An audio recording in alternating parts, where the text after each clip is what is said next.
Chers camarades, je vous apporte le salut fraternel des cheminots de Basse-Normandie qui m'ont donné mandat pour ce congrès. On s'appelle toujours Basse-Normandie car dans notre tête, on n'a pas encore intégré la nouvelle région Normandie. Il faut dire qu'avec Hervé Morin comme président de région, cela ne donne pas envie.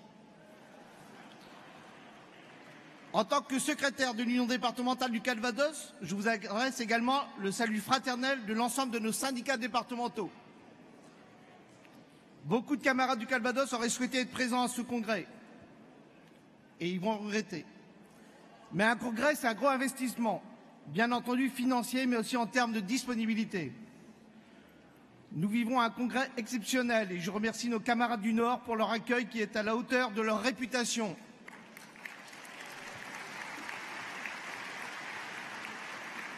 Un congrès exceptionnel pour plusieurs raisons. Tout d'abord, c'est le départ de Jean-Claude. Et Jean-Claude, c'est un personnage dans l'organisation. Jean-Claude a succédé à Marc Blondel. Et ce n'était pas chose aisée tant Marc Blondel était aussi un personnage. Deux personnages différents qui apportaient leur style à l'organisation. Jean-Claude a su apposer un nouveau style. Je pense que cela a permis à l'organisation de capter, d'intéresser un autre secteur d'adhérents et de salariés.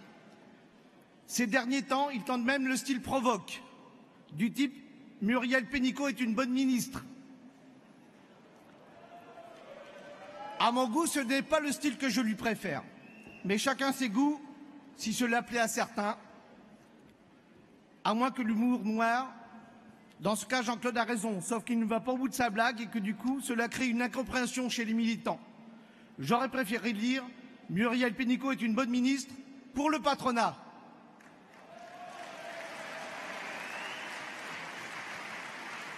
De plus, je ne suis pas persuadé que pour le développement de l'organisation Force ouvrière, qui est notre objectif à tous, c'est efficace et utile de dire ce genre de choses. Je reviens à l'essentiel. Bien entendu, qui dit départ dit arrivée. Arrivée de Pascal, que certains chez moi, quand je dis chez moi, c'est pour situer le Calvados, bien entendu, ne connaissent que dans de rares, trop rares apparitions, à travers les médias ou alors pour l'avoir rencontré dans un congrès. Ils et elles ont hâte de le découvrir.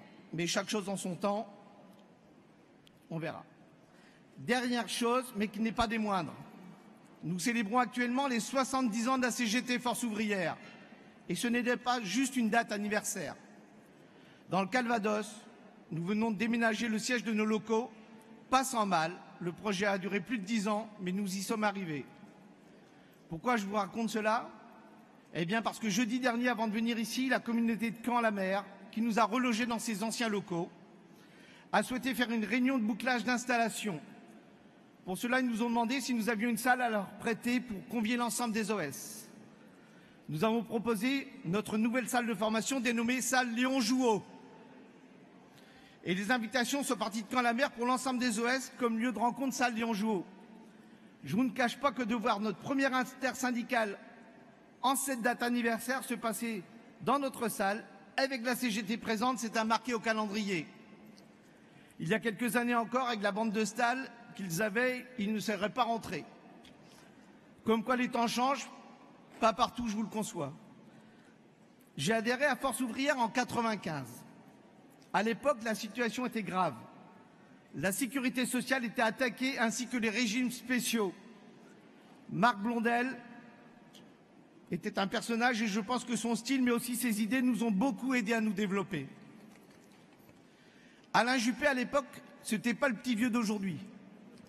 À l'époque, il était arrogant et droit dans ses bottes. Ça vous rappelle quelqu'un ?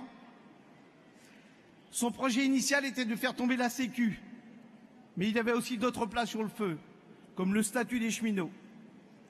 Il a dû caler sur celui-ci, car nous étions restés en grève pendant 3 semaines unis et pourtant si différents. Il a gagné sur la Sécu. Et pour moi, bien que cheminot, ce jour-là, je l'ai vécu comme une défaite. Il avait gagné car les organisations syndicales confédérales étaient désunies. Le gouvernement avait déjà son camp, la CFDT avec Nicole Notat. Le parallèle entre 1995 et aujourd'hui est à mon sens intéressant. On retrouve deux hommes politiques qui sont loin d'être différents. Les dernières élections en témoignent. Ils ont un point commun d'être droits dans leurs bottes, arrogants et avec une apparence de sur-deux. Premier objectif, passer le maximum de réformes en début de mandat. Et là, on peut dire que nous sommes servis. Les jeunes, les chômeurs, les retraités, les salariés du privé, j'ai fini, les salariés du public, les syndicalistes, les syndicats, je pense que j'ai oublié personne. Même les riches y passent avec la suppression de l'ISF. Et demain, la réforme des retraites. Les années passent et le combat continue. Les cheminots sont toujours fer de lance du combat social. FO cheminots, bien que non représentatifs depuis la loi de 2008, avec tout ce que là entraîne, de continuer de se battre.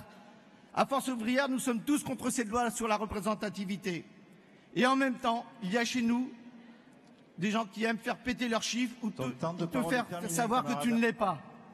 Ce n'est heureusement pas souvent, mais toujours désagréable.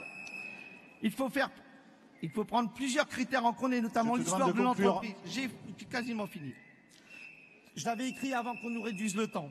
Tout juste 10 ans sous la barre des 10%, c'est très difficile, mais cela démontre aussi notre force à résister, car beaucoup auraient déjà lâché. Les cheminots restent très souvent la locomotive dans les mouvements sociaux, c'est pourquoi Force ouvrière doit y prendre toute sa place.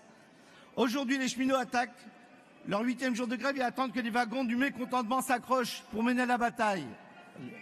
Aujourd'hui, le gouvernement tente de supprimer leur statut. J'ai fini là. Non, tu as dépassé 1 minute 20. Je vais conclure. Les cheminots ne sont jamais en retard, contrairement à ce qu'on a pu entendre. On est à l'heure et on vous attend tous. Vive Force ouvrière. L'unité d'action, c'est maintenant. Vive la Confédération Force ouvrière. Merci. Merci Pierrick.